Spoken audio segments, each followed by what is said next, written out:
அஸ்வின்ஸ் இனிப்பு காரம் பேக்கரி மற்றும் சைவ உணவகம். மாநிலங்களவை எம்பி சீட் கிடைக்கும் என்று மனக்கோட்டை கட்டி வந்த தேமுதிகவிற்கு அதிமுகவின் மௌனம் மன வலியை கொடுத்திருக்கிறது என்றுதான் சொல்ல வேண்டும். தமிழ்நாட்டில் உள்ள மாநிலங்களவை எம்பிக்கள் 6 பேருக்கான பதவிக்காலம் வரும் ஜூலை மாதத்துடன் நிறைவு பெறுகிறது. காலியாகும் 6 எம்பி இடங்களில் 2 சீட்டுகள் அதிமுகவிற்கு கிடைக்கும் என்ற நிலையில் எப்படியாவது ஒரு எம்பி பதவியை கைப்பற்ற தேமுதிக துடித்துக் கொண்டிருக்கிறது. 2024 மக்களவை தேர்தலின் போது நிலையான கூட்டணி அமைக்க காத்திருந்த அதிமுகவிற்கு தேமுதிக மட்டுமே கை கொடுத்தது. பாஜக திமுக தரப்பில் இருந்து கூட்டணிக்கு அழைப்பு வந்த போதும் கூட அதிமுக கூட்டணியில் தேமுதிக ஐக்கியமாக முக்கிய காரணமே ராஜ்யசபா எம்பி சீட்டு தான் காரணம் என கூறப்பட்டது. ஆனால் தேர்தல் முடிந்து 2 ஆண்டுகளுக்கு மேல் ஆன நிலையிலும் இன்னும் கூட தேமுதிகவிற்கு மாநிலங்களவை சீட்டு கிடைக்குமா கிடைக்காதா என்பது மிகப்பெரிய கேள்விக்குறியாகவே மாறியிருக்கிறது. 2 நாட்களுக்கு முன்பாக செய்தியாளர்களை சந்தித்த பிரேமலதா விஜயகாந்த் மக்களவை தேர்தலின் போதே தேமுதிகவிற்கு ராஜ்யசபா சீட்டு என ஒப்பந்தம் செய்யப்பட்டுள்ளது என ஆழ்ந்த நம்பிக்கையோடு கூறியதோடு தேமுதிகவில் யாருக்கு எம்பி பதவி வழங்கப்படும் என்பதை விரைவில் அறிவிப்போம் என தெரிவித்திருந்தார். கூட்டணி அமைந்த போதே கையெழுத்திடப்பட்டு உறுதி செய்யப்பட்டதுதான் ராஜ்யசபா. அந்த ராஜ்யசபா தேர்வுக்கான அந்த நாள் வரும் பொழுது தேசிய முற்போக்கு திராவிட கழகத்தின் சார்பாக யார் ராஜ்யசபா உறுப்பினராக டெல்லிக்கு செல்ல இருக்கிறார் என்பதை அந்த நேரத்தில் தலைமை கழகம் உங்களை அழைத்து அதிகாரப்பூர்வமாக நாங்கள் அறிவிப்போம் என்பதை இந்த நேரத்தில் தெரிவித்துக் கொள்கிறேன்.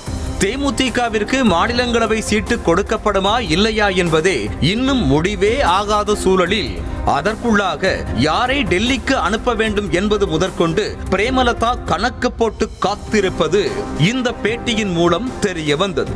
ஆனால் பிரேமலதா கூறியதைப் போல தேர்தல் ஒப்பந்தத்தின் போது மாநிலங்களவை எம்பி சீட்டு கொடுப்பதாக அதிமுக எங்குமே உறுதியளிக்கவே இல்லை. கூட்டணி ஒப்பந்தத்தில் கூட 5 மக்களவை தொகுதிகள் ஒதுக்கப்படுவதாக மட்டுமே குறிப்பிடப்பட்டிருந்தது. கூட்டணி ஒப்பந்தம் கையெழுத்தான போது அதிமுக அலுவலகத்தில் பேசிய பிரேமலதா விஜயகாந்த் நாளை நல்ல செய்தி வரும் என முகம் நிறைய மகிழ்ச்சியோடு கூறினார்.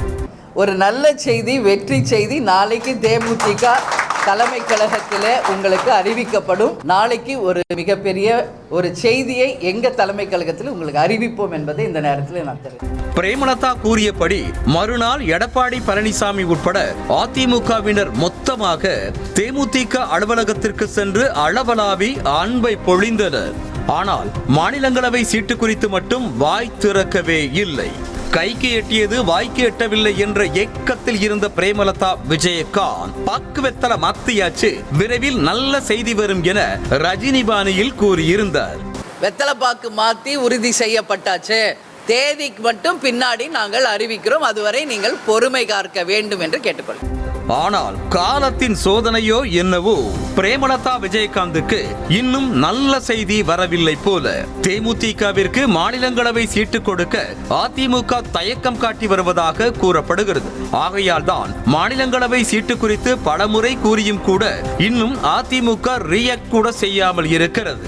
எடப்பாடி பழனிசாமியை தாண்டி ஜெயக்குமார் போன்ற 2ஆம் கட்ட தலைவர்கள் கூட தேமுதிகவின் பேச்சுக்கு எந்த பதிலும் கொடுக்கவில்லை. கூட்டணி பேச்சுவார்த்தையின் போது கூட மாநிலங்களவை சீட்டு குறித்து அப்போது பார்த்துக் கொள்ளலாம் என்றுதான் எடப்பாடி பழனிசாமி கூறியதாக சொல்லப்படுகிறது. ஆனால் மாநிலங்களவை சீட்டு கொடுக்க ஏற்கனவே எடப்பாடி பழனிசாமி ஒப்புக்கொண்டதாக பிரேமலதா விஜயகாந்த் ஒவ்வொரு இடத்திலும் பதிவு செய்து வருவது அதிமுகவிற்கான மறைமுக அழுத்தமாகவே பார்க்கப்படுகிறது. மாநிலங்களவை சீட்டுக்காக இணைந்த அதிமுக தேமுதிக கூட்டணி அதே மாநிலங்களவை சீட்டு கிடைக்காத விரக்தியில் விரிசலை நோக்கி நகர்கிறதா என்ற கேள்வியையும் எழுப்பியிருக்கிறது.